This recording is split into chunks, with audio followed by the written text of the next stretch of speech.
Alright, so I bought a HomeLink mirror from Toyota as a replacement to this, and I think the mirror itself replacing is pretty straightforward, but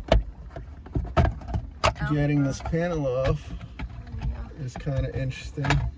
So all I did there is I put my finger right up against the headliner and I pushed forward, and so this whole cover dropped. And I think there's little ears on this front part. Let's see if I can feel them in there.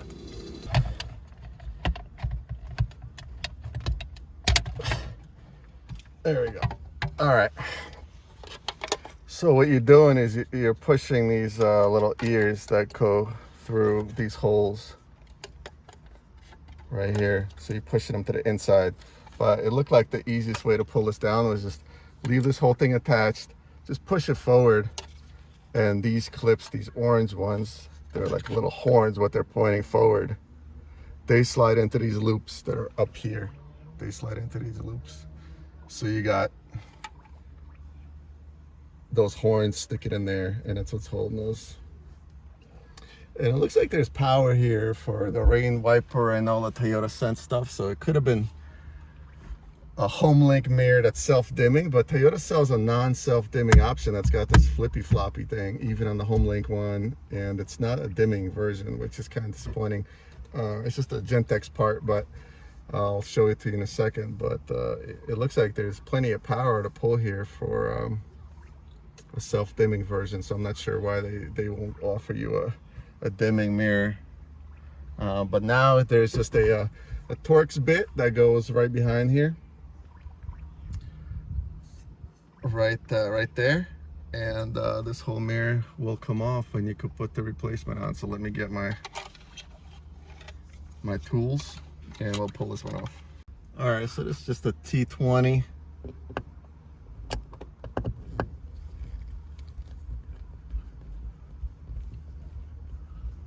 screw right here.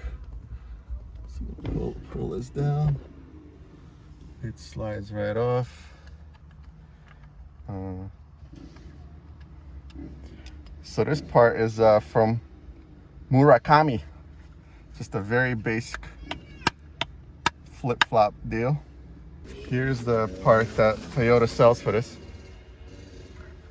You can see it is a much nicer looking mirror. HomeLink buttons are here underneath. There's 3 of them, but still it's a flip-flop job, and it's kind of disappointing.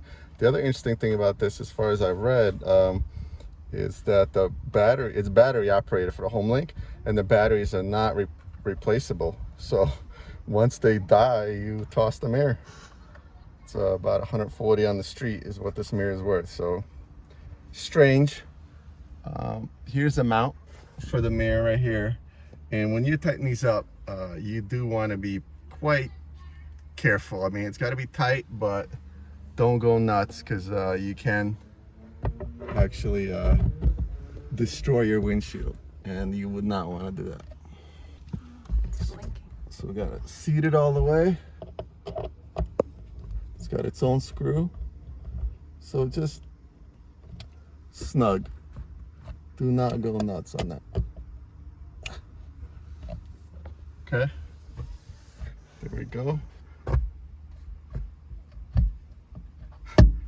Crazy that this is what they sell. I mean, this is a Gentex part, not the Murakami one, but I'm not sure why they couldn't pull the power from any of these sensors up here and make it self-dimming.